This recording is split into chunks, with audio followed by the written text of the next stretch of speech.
very powerful. I'm going to set an alarm on my phone for 10:18 because that's when I get out of school. That way I remember to come back and pick up my PC. If you don't, I'll take it home. That's fine. My I know you will. I'm sure that I'll give it to my 11-year-old Luke. He'll be like, Dad, thanks. Then I'll bring in his computer and let you have his. Okay, so everybody should have taken the self-assessment. We're talking about the 13 steps of troubleshooting. There's an article on the 13 steps of troubleshooting. I don't want you to just read the 13 steps of troubleshooting. I want to talk about them all because it's obviously the culmination of the class is the last two chapters. It's the ability to correctly choose parts, to build a PC, and to walk away with a PC that works. And I really hope, if these are tangled up, they should. No, I'm good. So in this chapter, you're going to teach me how to fix things. So this is about troubleshooting and fixing stuff. Sorry about that, Isaac. I didn't interrupt that. Okay, so this is write things down. This isn't really up there for you to write things down, although you can write things down. This is the first thing about troubleshooting.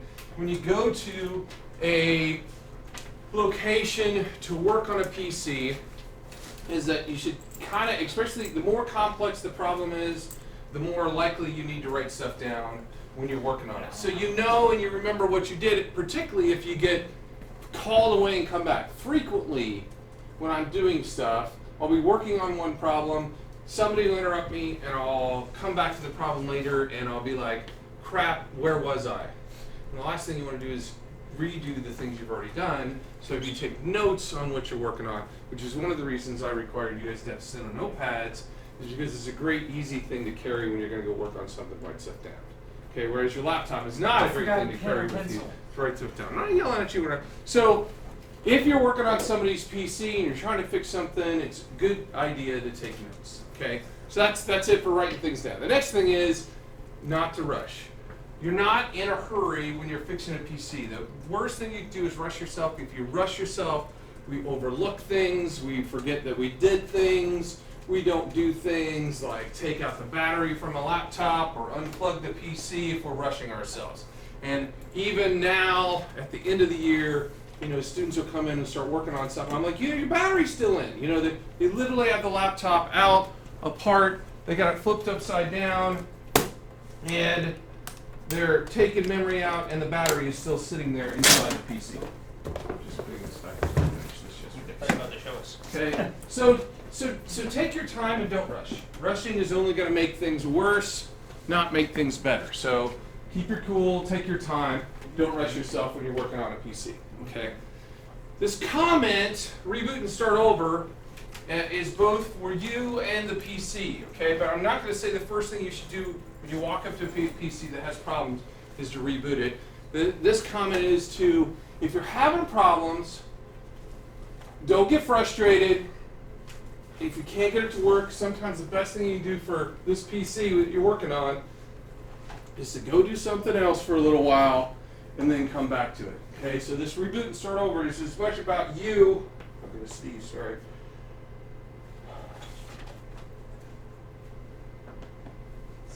Bless you. As much about you as it is the PC. The first thing you should do is not walk up to and reboot a PC, and we'll talk about that in a second and why that's a bad idea. Okay. If I sound like I'm talking fast, it's because Cody used too much of my time this morning. So I planned on making it an hour, but I changed my mind. I had other things to do. So if you're getting frustrated, walk away from the problem. Don't force things. Don't get mad. Don't use pliers, rip the cable out of the back of the hard drive because you can't pull it out. And then all of a sudden you rip the wire in half, and now you got another problem because you need a new power supply. I think that's my bad luck. Frequently people get frustrated, and then they start doing things they wouldn't normally do. So if you're just totally frustrated with something, walk away and then come back to it later, okay? Which is why taking notes is a good idea. Whenever we're working on a PC, we need to establish a priority of what we're trying to do, okay? When a student walks in with this laptop and they say, my laptop won't work, okay? First of all, that didn't tell me a whole lot. What do you mean it won't work, okay? But what's the priority on the when a student walks in with a laptop we've issued to them?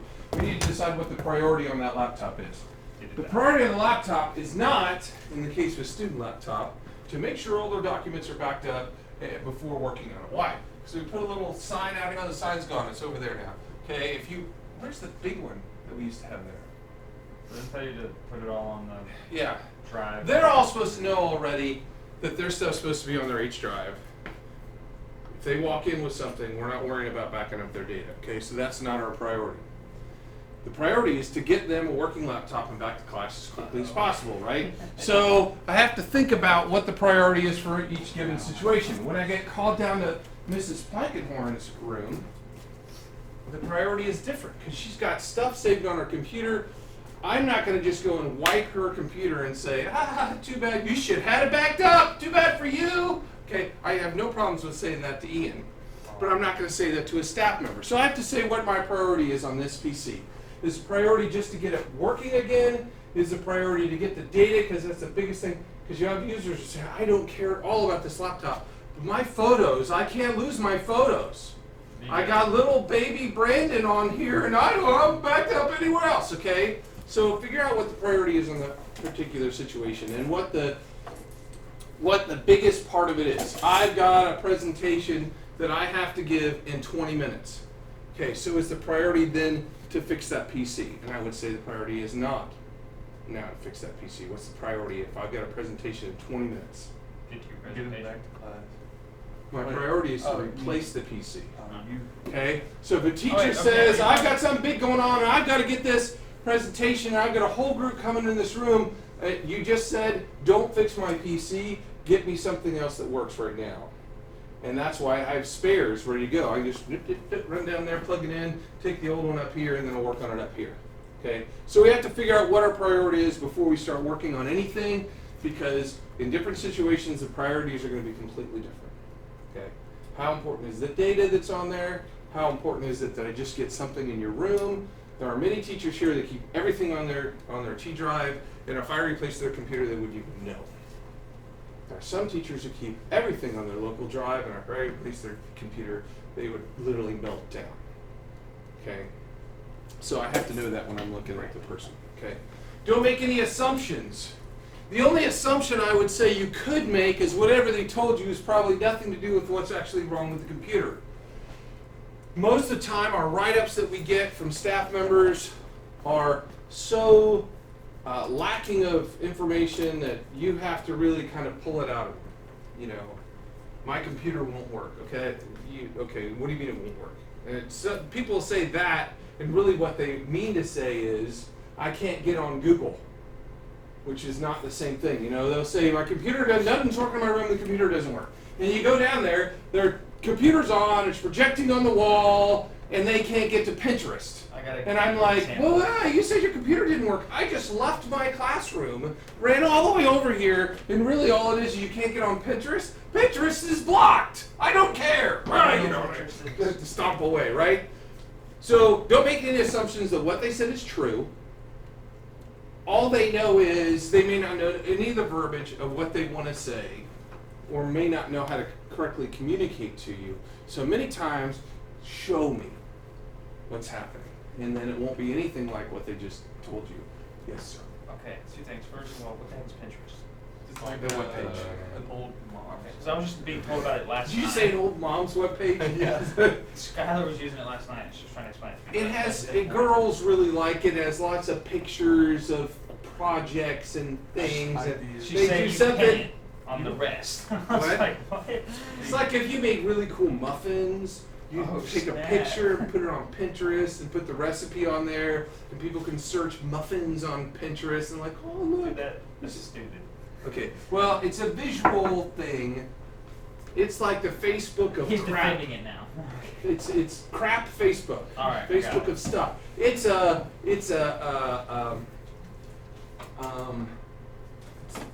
flea market. It's like a visual flea I market. finally have my way to explain it to her. So there's anyway. that, but I have an example of what you just said. Okay, let's hear yours. This is like the best example ever. I walked into my house the other day. My dad was getting all mad at my brother's laptop, said something was wrong with it. He hands it to me. Immediately when I looked at the screen, he had it zoomed to like 200%. I couldn't figure out why. It was screwing up.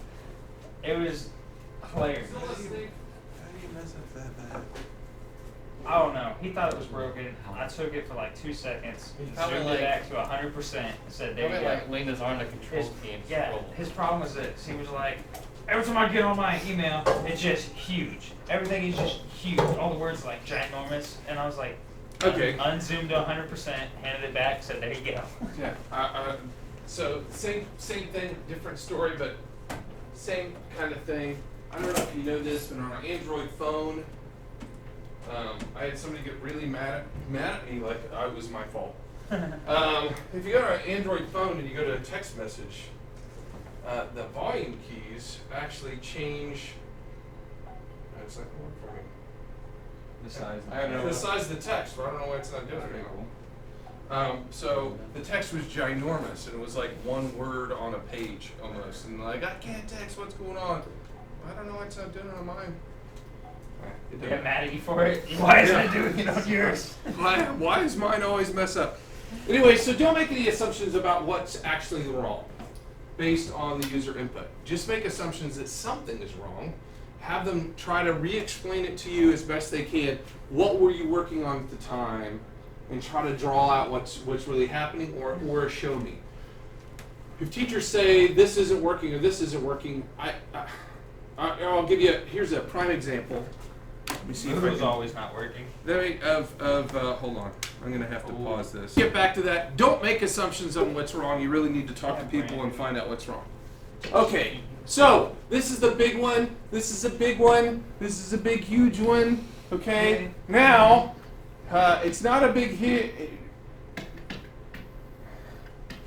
huge one here. Why isn't it a big, huge one here? But it is a big, huge one in general. Okay. The reason it's not a huge thing at NT is for two reasons. Okay. Now, but in general it is. And when I say don't make any changes, I mean any at all.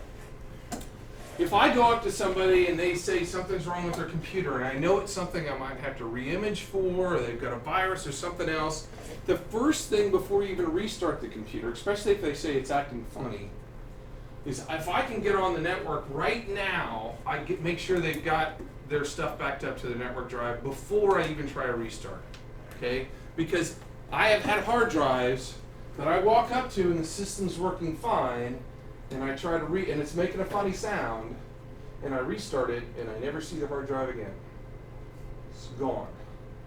It's happened more than a handful of times on computers that are making funny sounds. So if it's working right now, don't just restart it. Now's when I back up before I do anything else. Like, what do you mean Okay. back up? Move it to a flash drive, move their documents to the network drive, move it to another hard drive, whatever I can do to get their data. I don't care about programs, right? Because if you legally own that program, Ian, you can reinstall it. And if you don't legally own that program, I don't really care, okay? Right. But those baby pictures of Cody that his mom took when she bought that old 3.2 megapixel camera 16 years ago, and she doesn't have backed up anywhere else, she will kill you if she loses Cody's baby pictures. Quick question. What? If I ever bring my laptop to you, is it okay if I bring you the flash drive so you don't wipe my stuff? Because I don't ever put it on an H drive. Well, you move it on the H drive. Why would I do that? I just meant I'm gonna put it on a flash drive because all my stuff, Well, you move it including on a senior flash drive. project stuff, is literally on my desktop. You should put it on. You should move it. Just Or at least copy it over there. Just drag it over to your H drive. that's Drag a it. lot of How often are the H drives backed up? You just I drag don't know. Never. How often? Anybody know? Never. Every single night. Okay, why I have do the do copy that? of every single night for the Alright. last 6 weeks. How So do I- if Ian deleted something off his H drive and said, I deleted it 2 days ago, I know I had it 3 days ago. I can go to 3 days ago, and I can pull Ian's document right back. Where's the H drive? That would have been so helpful. Or your S drive. It's the same That would have thing. been so helpful a couple years ago. I can recover anything. I need to copy all the files that you just looked at. Okay, so I say it's not a big deal at NT for two reasons. Number one, where students are supposed to have their stuff. Students on H drive. Okay, that's where they're supposed to have their stuff. Staff, why don't I worry about staff backups if I'm working on a computer that much? Because they shouldn't have that much. No, they do. There are many staff members that never think about where they're saving their stuff at all. Some of them, particularly teachers, because we reimage their stuff every summer, just learn to keep it on their T drive in the first place, and that's where it is. But the secretaries don't get re-imaged every summer. They only get re-imaged when we have to, because they've got stuff that if it went away could be catastrophic to their job, right? But all of them have 2 drives on their computer. They have a C drive that's got the OS that's an SSD, and they got a D drive that has their data. That's just a regular SATA drive. It's actually the old drives. And if I re-image this computer, I am wiping the C drive. I'm not touching their data. Okay. So if something happens and Kim Dees gets a virus on her computer, I can re-image this drive, replace all the programs, wipe the virus off, and her data never gets touched. How'd she get a virus? She's at school. People install their own. So let's say you block everything. My mom got like a super bad virus on her computer one year. What is your mom doing? Interest. All staff members are administrators on their machines. Oh, snap. He gets a virus. I am very, very different than 90% of the schools out there. I think if you're a staff member and it's your machine, you should be able to put whatever you want on to it. And I have a bad boy list that if I have to go to your computer twice this year to remove viruses, the second time you lose administrative privileges for 1 year. And then you come off the bad boy list in a year. Never mind. Okay? So there's only a couple people that has happened to. But here's the thing. I have 2 choices, right? I have 2 choices. I could do like most people do and lock it down and feel very secure that you're never going to get a virus on your machine. But every single time somebody wants something added to their machine, I then have to run over there and log on and add it for Mr. Plankenhorn, right? So what takes more time? Does it take me more time to add software that every teacher wants, or does it take me more time to wipe the 2 teachers that have viruses this year? It takes way more time for me to run around and do that, and then I'm handcuffing them on their machine that they're working at. I would rather say, no handcuffs. I give you training on what being responsible is, and if you say I've got a virus, I go on my phone and I go wipe 210, and within the next 2 minutes, that machine is rebooting and it's going, and it's re-imaging and stuff from my phone. Anytime they have a situation where like they don't have a teacher and they're just putting subs in there, you should lock They them. don't have administrative access. Subs do Okay. not. I was just making Unless a teacher is really silly and gives the sub their personal username and password, which is idiotic. The reason I would was never wondering- give my username and password to an unknown person that I have no idea who's going to be sitting in that chair, and I hope, boy, I really hope they don't delete my crap on my T drive, you because have if you give them their username and password, they have access to everything you have access to. We have generic sub usernames and passwords. They just have no access other than the internet, that and printing, and that's what teachers should give the sub. I'll bring So this they up have, for like- 2 reasons. They have like the same privileges as students. It's exactly the same privilege One, as a student. you have had, I'm not gonna, yeah, okay, I'm gonna say it. You've had one dumb sub sit over there one time, and I was like, Dumb, she was crazy. yeah, she's crazy, crazy lady. Well, I know. And I was like, alright, and 2, that Spanish teacher that one time, he didn't have administrative privileges, did he? Spanish Spanish teacher. What Spanish? I don't know what you're talking about. Oh, Curry. Curry. Yeah, of course he did. Yeah, of Yeah, course. the teacher. Okay, now here's my thing. You should not give administrative privileges until 1 year of being with them, because I don't think he deserved them. Until he's been here when he left, so. Yeah, okay, he left. Is that what we're He calling wasn't it a nowadays? terrible person, he just made terrible decisions. That's what we say about people, right? Yeah, sure. People just make bad decisions. So that's what I do here at the school. I'm not saying if Brandon comes in, his laptop won't boot, and it doesn't work, and he's crying, my senior project's on here, please don't wipe my senior project, Mr. Poole. I have a drive over there that I can go and move stuff. And But you're not gonna do it. I do. Probably 1 out of every 10 students walks in when their computer doesn't work with their sad face. I don't have any of my stuff backed up. Can you save it for me? And I definitely will save it for them. They have to wax my car, but that's beside the point. I'll That's watch just it, I won't wax it. Wax on, wax off. Can you just back up your stuff to your network drive? I did. Is that what- I think. I need you to double check. So it's there. I say that But we also, in the labs, we have posters like that in the labs. This lab can be wiped at any time. Don't save your stuff on the local drive. And we wipe the labs, and somebody be boo-hooing. There's no way to get that back. When we have wiped the drive is wiped. Staff, the whole reason I decided to go to this model, 2 reasons I like this model for the staff. Number 1, I don't have to worry about their data when I wipe. It's all still there on that other drive. Number 2 is, what makes a solid state drive last longer? Not Or having- what wears out a solid state drive? Just reading? delete, download and delete. Reading and writing. Writing wears it out. Reading does not. You can do unlimited reads from a solid state drive, but there are a limited number of writes. By having it set up like this, there's almost no writing being done to it, because every time you hit save, it's going to the D drive. So you're just reading from the. You're just reading from it's loading up your programs and That's how I have stuff. mine set up. So it will last forever, and it won't fail. Actually, I let Lane do it for me. Lane set it up. I got my OS and all my softwares that I need, like the start stuff I like up. the really good games. No, my game. Skyrim's on my solid state. Just saying. I'll put a Skyrim on When my game. when I load a game, I decide, do I want this on a solid state or not? Because I only have a 256 gig of solid state at home Same. I have on a my terabyte. OS. Oh, Ian, you're so Yeah. cool with your lunchbox. Wow. Okay. So I'm just saying, when I talk about this, we still have to think about it. I shouldn't say that we don't think about it at all, but you have to consider people's data before we do something on our computer. But in general, as long as we're not messing with the D drive. Now, that being said, you guys know what oil can sounds like? Yeah. Have you ever used the bottom of an oil can, that thump Yeah. sound? Okay, if you ever hear that on a PC, that is the sound of a Shooting. traditional spinny drive about ready to say, I've had enough, I'm dead. Okay? So if you walk up to a PC and you hear the thump, the thump, the thump, that is actually the sound of the head failing. Okay? So it's time to save all your stuff somewhere. You have if it's a staff drive, their D drive, the SSD doesn't make any noise. The D drive is about to fail.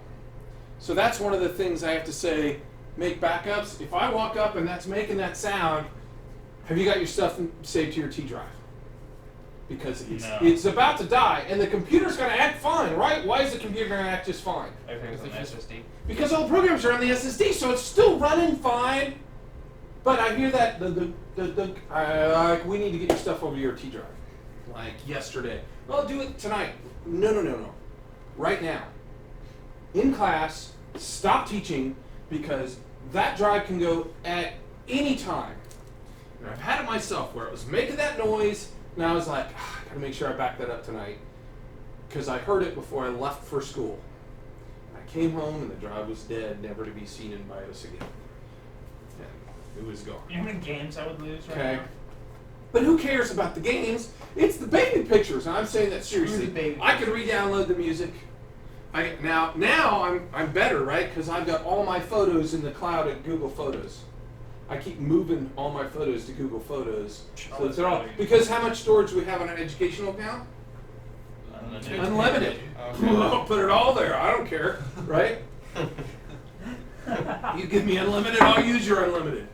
But that's a really bad sound, and I point that out so that you guys know for your own life choices. If you hear a real loud clacking sound or that oil canning sound, you need to figure out which drive it is. Because in the case of mine, I had 3 spinning drives, so I didn't know which one it was anyway.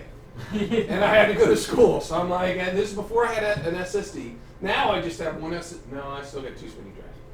I got an SSD and a 3 terabyte and a 2 terabyte, so I still have a question which one was making the sound. But that sound is bad. Okay, we had Ed Lees used to be the middle school or the elementary school principal, and it was a while ago. It was before Mr. Eels. Okay, but it was still while I was here, and I went down to Ed's computer, and I go down there, and literally while I was there, I walk up and I hear the dig, and I'm like, Ed, we need to get. Do you have your stuff backed up to your network drive? And he said, what network drive? And about right then, the computer went, everything gone. Everything any elementary principal had ever done at National Trail was gone. Because nobody had ever put their stuff on the network drive, and that drive was dead. And at that point, this was, I don't know, Did you just hang your head? 10 years ago, I was it's one of those, and like, so you didn't have it anywhere else? Flash drive, back then people would back them up to floppies even. I mean, there are still people here that have floppy drives. Something like a With disc. their stuff, yeah. I would do it.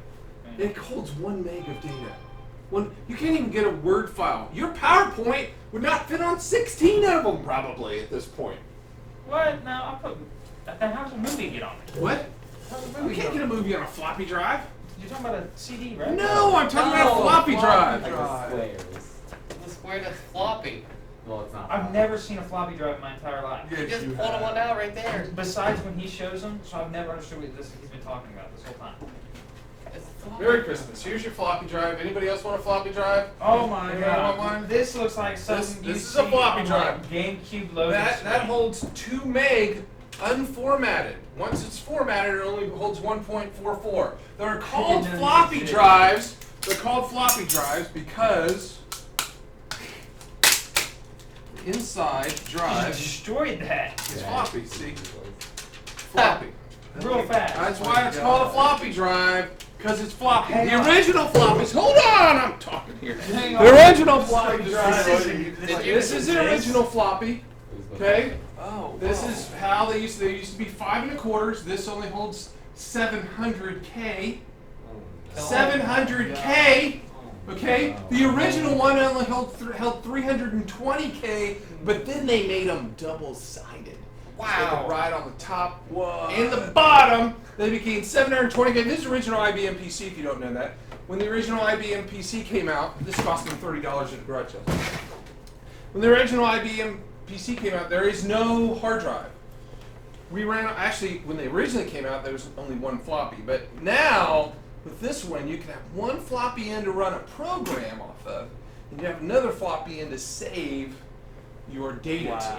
Yeah, Okay. that's some- My first PC that I got was the next generation. This had 2 floppies. Didn't really have a hard drive. It had a ROM chip that ran DOS. So you could boot it without a floppy in to DOS, and then I would run PC Write off of my floppy drive. I didn't know this existed. Yeah, that's what we used to save everything. Now the problem with these is they suck. the problem with these is if you look at this, see this little piece of like lens cleaner paper, Yeah. right? It's on either side. That's how they stayed clean. The drive just rubbed across there, and this is supposed to collect the dust and stuff. Because this is not a sealed drive, okay? If it's in the front here, it's just like the CD-ROM. The whole time it's running, the fan's pulling in air, and it pulls air in through the CD-ROM drive. It pulls air in through the floppy drive, and teachers would have this floppy that they haven't, got my stuff backed up. I haven't used it for over a year, and they go and put it in the floppy drive. I got to show you a picture. This was a very common occurrence. Is this really- destroyed then? Would it explode? Did you destroy this basically? I really No, just that's thought. just short. I really just. I have a thought box this of was them if you like want another one. the save emblem and the loading emblem of like old GameCube and stuff like that. I never knew that's this actually existed.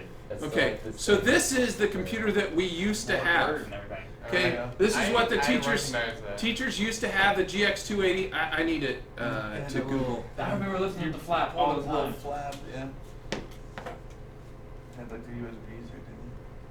I need to go to images of the GX280. I always pull crap out of it. So, if I was can get a destroying good that picture of PC this. when I was in elementary, just let you know. So, let's see if we get a good picture I of was the pulling crap out of GX280. them all the time. The GX280, the floppy drive is way back in there, okay? And this is There you go. a case that went over the floppy drive that you pushed a button and it actually went in there and pushed the button on the floppy drive. This whole thing back in here would be caked with dust. And you could literally take a pencil and go through there and pull out a big, huge dust bunny. Because air's getting sucked through there all year long, and it's really dusty, particularly over in the middle school and the elementary school. I don't know why it's dustier than over here. Maybe we just don't know because there's no air conditioning over here. But so it would be totally polluted, and then they go and take their floppy drive that's got all the really important stuff on it, and shove it in there, well, there's no protection for this thing. Okay, where'd I put my box of floppies? Okay, so the way it works is Bring another one. you push it in, and as it's being pushed, this little lever arm just moved that to the side, and now the dust just went boonk right on your drive. Okay, and it starts spinning, and that little piece of paper right there, or filter, is not going to get the dust bunny off of it that you just shoved into your floppy. And they go from but it's always worked, to I shoved it in that crappy hole, and now I just lost everything on there. It's gone. No. You can't throw a bunch of crap on this thing, lick it. I'm just No. kidding. It's not that hardy, okay? So we lost stuff on floppy drives all the time. So I don't know how I got to this topic. I got off the I'm point. still dumbfounded that this thing actually exists. Yeah, and it only holds 1.44 meg once it's formatted. Like, what the heck? And that's what people used to save everything onto, because we didn't use media, right? When you had a Word article, it was just text. No fancy formatting, it's just text, it takes no room at all. Like I a notepad honestly kind of thing? always Yeah. thought every time you said floppy drive, you were talking about a CD, because I thought that was just the save emblem. For No. like Word. And I guess I should have talked about those. We skipped that chapter. I've got another drive in here. Dude, I really didn't know this existed. I've never seen one. I've never Really? Yeah, I've never used one or anything like that. So here's this is a removable hard drive that we used to have. What in the heck is that? This is a removable drive. What is that? It is a drive. So Looks like a single. robot. This is a hard drive. It's one big hard drive? One What? big, huge, ginormous hard drive. You would Okay, take this hang on. How much does it have and on you'd it? put it down in, and then you'd have to lock it in, and then the computer could read it. Okay.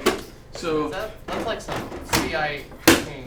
this is actually for my dad's insurance business. What? When they got different drives. It looks like a He robot. used to have like 6 of these that they keep in the safe, and when they were going to new data, they go and put this in the You could use that to program an R2D2. You put it in as his head. Probably could. Like right underneath where his head is. How much did that hold? I don't even remember. I never knew. I was a kid when they got rid of that one, so So crap. It didn't hold crap. it probably held like the same as 20 floppies or something. What? I bet you it held like a gig or 2 They gigs. should make one that size now. I bet that thing would hold so much. How would you really want to gauge? I don't You know, but the thing is, they didn't go. "Rah." They did like on the movies where you see ones go tick tick tick tick tick tick tick. That one you could hear the drive going. "Rah." So it would like move to a spot Find and where then it read, needed yeah, and Switch read it to the next spot. I don't think it did a woo thing. You actually hear it. It was like beatboxing and stuff. Yeah. Okay, That's I'm awesome. trying to get through this whole set of rules. So make backups. Make sure you've got your data saved. Approach the problem systematically. You have to think about what you're going to do before you just start willy-nilly doing stuff. Okay? So when we say systematically, what's not working on my machine? Where does it logically make sense that I start troubleshooting this PC, right? If the PC is running, starting at the power supply isn't a logical place to start. Doesn't mean it's not the power supply, but that's probably one of the later things I would even consider. Okay? So try to approach it systematically, and that goes with knowing the starting point. Okay? Where do I start looking at this problem? The teacher says that whenever I open up Google, I'll say it like that. Whenever I open up Google, it only stays open for a second and then automatically closes down. Do you open Google? No. Okay, so what are you really opening? What browser are you using? Google.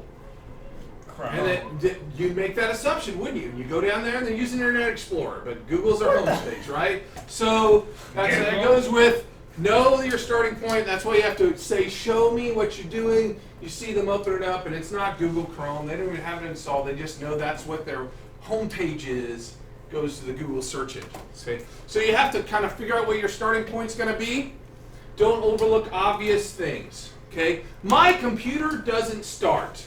You go down there, and you It's go, not your computer plugged doesn't in. start, your monitor's not on. You go, boom, and then you walk away. Wait. Don't think that's never happened. It Okay? happened to him over in that thing, and you said that that's what they were calling you about. That computer wasn't working for weeks, and all he had to do was turn on the It monitor. happens all the time. Or my monitor won't turn on, and you reach back here and you push the power plug in. It wasn't plugged in, and you walk away. Okay, so don't overlook obvious things. Brand. Here's another obvious one. None of my students, there's a whole student center right here. None of my computers will work. What would be The power cord is either unplugged or turned off. Yeah, they turn off the power strip and then either with their foot or they're just. The one time I went, this whole row of student computers isn't working. Okay, and I go up there and they put an aquarium right here and they've unplugged the power strip to plug in the blower for their aquarium and then put in a work order that the computers don't work anymore. And you're like, yeah, so don't overlook the obvious. When I start looking at things, I go for the obvious easy first, okay? Is it plugged in? Is it on? Is it the right input? Because like this one, it says check signal cable. I've got a little source button here, okay? I mean, it's not plugged It's in. not doing anything, but you could switch from VGA to DVI to HDMI on your monitor. Well, that one was plugged into mine. Now it's plugged in. Well, I'm just saying that many monitors have source buttons. Oh. It might just be on the wrong source, okay? So don't overlook obvious things. Check, that goes with this, check simple things first. Is it plugged in? Is the power strip on? And we had this happen this year, is the outlet working at all? Because what they did was they had a row of PCs and they go and plug a 30 laptop card in that hasn't been plugged in and charging all year. Well, if 30 laptops try to start charging off that plug right now, because they're all dead, there's a good chance you just tripped the breaker, which they did. Okay, so, but the thing is, you weren't there, right? You weren't there to see them plugged it in and then all their computers went off. They were. Why didn't that just go, boom, the light bulb should have come on your head. I plugged that in, those stopped working. Okay, I mean, it would go off in my head. If I plug this in, the lights go out. I don't call them and say my lights are out. You know, so anyways, check simple things first. They're the easiest things to get to. Don't assume the worst is if their computer won't turn on, your power supply's out, we're going to have to take your PC and go get a new power supply. Could be the power cord. Believe me, we've had numerous power cords just fail. I don't know how that happens. If it's even reasonable manufacturing process, you wouldn't think the power cord would fail, but it did. I just took a laser printer up to my son's 2 weeks ago with the power cord. Friggin' power cord didn't work. He's like, the laser printer doesn't work. I'm like, I swear, it worked when I had it in the attic. I mean, I tested it in the attic. It's an old one that I used to have on my desk. And I'm like, I know I tested it, but did I test the power cord? No, I just grabbed the power out of the bucket, took it up there. I'm like, shut down your PC. I'm going to switch the power cord to the printer. He's like, Dad, the power cord can't go bad. Take the power cord out of the computer, plug it in. He It works said, just fine. Dad, Yeah. power cord can't go bad. So don't assume the worst on things. It might be simple. I mean, it could be it could have been the power supply and the printer had gone out. But how hard is it to test that? That's a pain in your butt. How hard is it to swap power cords to see if that's what it is? That's pretty darn easy. So don't assume the worst. Divide and conquer rule. Okay, this is the number one rule in troubleshooting a PC. Okay. Divide and conquer. What? Divide and conquer means that don't try to test everything at once. If I've got a truly hard PC, okay, I've got this one, I cannot get this dang thing to work, okay? I've been playing with it for 20 minutes, and the obvious things, I've tried all the obvious things, now I'm down to nothing's obvious, okay? Divide and conquer means unplug everything. Take out everything, divide it as much as you can. What are the only things I need to make a PC work? Motherboard. Power supply, CPU, RAM. That's it. That's it. I gotta have those four things. I gotta have power, I gotta have a CPU, I gotta have working memory. Okay. That's all you need to get the BIOS. That's all I need to get the BIOS. And so my first set in divide and conquer is that. I break it down to that. If I got it broke down to that and I don't come to BIOS on the screen, now, okay, I don't see it. Number one, I'm assuming I have the right video plugged in. This is a really dirty PC.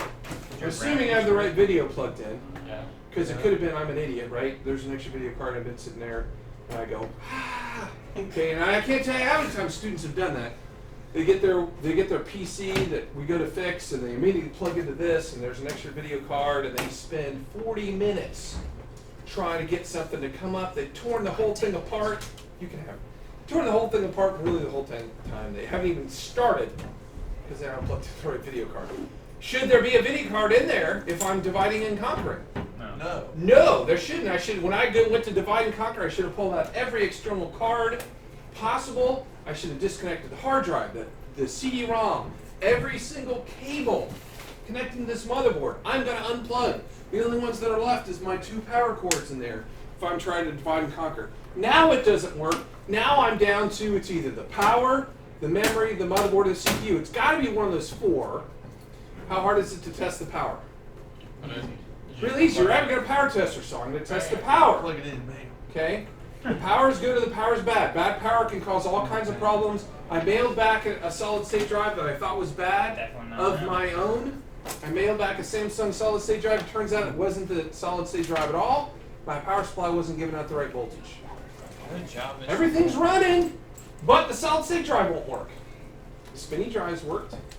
Something was wackadoo with the power. When I replaced the power, it eventually worked. So divide and conquer means divide into as small pieces as I can. I know I'm almost done. Let's see if I get to the last one. Why didn't the bell? Last one. It does it 8:54, right? 52. 52. I don't know. We're not going anywhere. That's the last one. Become a researcher. Me. Brandon, stop writing stuff down. He said this is the last one. So Google it. There it is. Become a researcher. Become a researcher. Become a researcher. You guys better stop. Alright, Ian, we're done. You like seized out. He's like dying. Yeah, that's that. We need you, Mr. Poole. I was like,